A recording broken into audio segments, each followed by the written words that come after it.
Dark Souls Remastered may not bring a lot new to the table, but what it does do is give an excuse for fans to go back and play this game again. Or it may be for people who have never explored the lands of Lordran before, and give them a new reason to try it out. Either way, I'm going to review this game from my perspective. I'm a fan of the series, but I haven't actually played the original before, and I'm not talking Demon Souls. I mean, I've never played Dark Souls 1. So I'm going to review the game in full, without any previous experience with it, and so we'll probably die a lot. But first, for those of you out there who just want to hear what the remaster's like, well, here's a list of things that have changed. Number 1, graphics. The game looks pretty good, but anyone who's expecting it to now look like Dark Souls 3 has to remember that this is a remaster and not a remake. It's taking an old model and sprucing it up a bit, but it's never going to look amazing. But there is a nice improvement. Number 2, 60 frames per second. Now this isn't really something that I usually care about. I think my old eyes must be broken from 25 years of gaming, but I don't really notice frame rate that much. It's never something that I really care about, as long as it remains consistent. But this was the first time when I really appreciated a silky smooth 60 frames per second. I think the reason is that it creates the illusion that the combat is faster than it actually is. Dark Souls has always been considered kind of slow and ponderous, but now things appear to be moving a little faster. And it's a good thing too, because timing is so important here.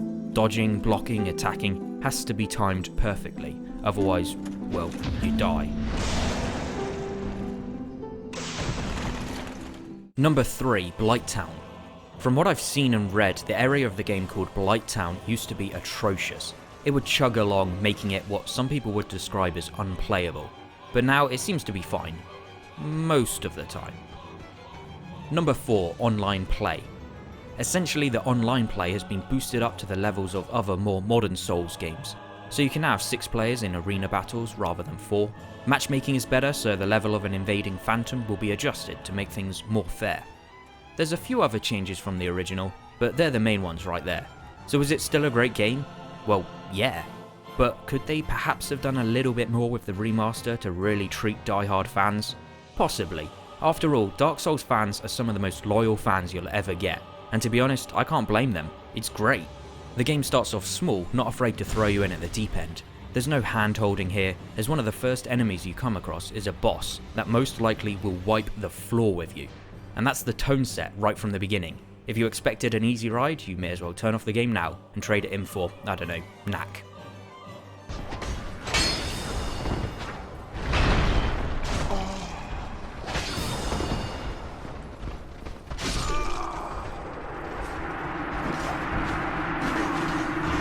But pretty soon the world opens up to become this vast, interconnected web of horror locations. The irony being that the graveyard's one of the brighter locations in the game. Where you go and what you do is largely up to you. It creates these truly memorable locations that you get to spend a lot of time in, exploring hidden chambers, looking for rare weapons, and creating routes that you become familiar with, so that you can farm away for those precious souls.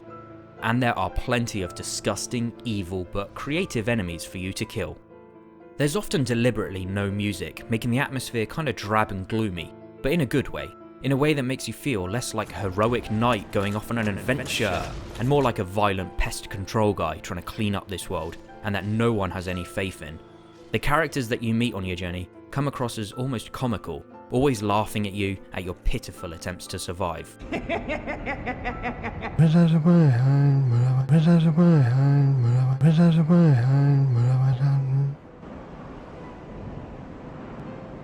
It's like the whole world's in on the joke except you, with traps and surprises around every corner. When you approach a fog wall, you never know whether it's going to be safe to pass through, or if you're walking into one of the game's many bosses. My only real criticism with the first game is that a lot of the areas don't have these amazing wide views that you really want to stop and take a closer look at. Sure, there's a few, and these look better now than ever with the improved lighting effects, but I think a handful more would have been nice.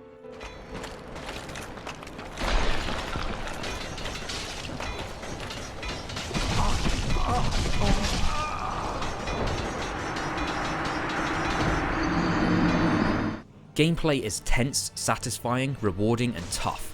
At least at first, before you begin to level up, but more importantly, before you start to learn how to take on each individual enemy type. They all come with their own moves, and all of them pose a threat, no matter how high your health is. but by almost studying them, by learning their patterns of movement, you get more and more skilled at beating them without taking a hit. Take this boss for example. My first attempt did not turn out so well. Third or fourth attempt, I knew when to stay back, when to close in, and by playing it cautious and not getting too greedy, it was no longer a threat. And you're rewarded with not only items, weapons or souls, but access to new areas to explore, so you can repeat the whole process over again. And the now famous Souls mechanic, where dying means that you drop whatever unspent XP you have on you, always creates this dilemma of, do I carry on and see how far I can get? Or do I go back, play it safe, level up, but respawn all of the enemies, meaning I have to fight them all over again? Okay, I'm gonna jump over that one. Did you just push? Oh, you're getting it now. Bye bye, you can make the jump for me. See ya. Before wrapping this thing up, I will say that I don't like how early on in the game, the items dropped by a lot of the enemies is the same armor or weapons, so you end up with like 10 pieces of the same set of gloves. It would have been more useful if they dropped a few more usable items, like throwing knives or bombs or something like that. But anyway, Dark Souls has gone on to become a lot of people's favourite series of all time. It's spawned countless memes and has even inspired many other games to follow in its footsteps. So it is great to finally get the chance to get a taste of where it all began. As always, thanks for watching. Bye.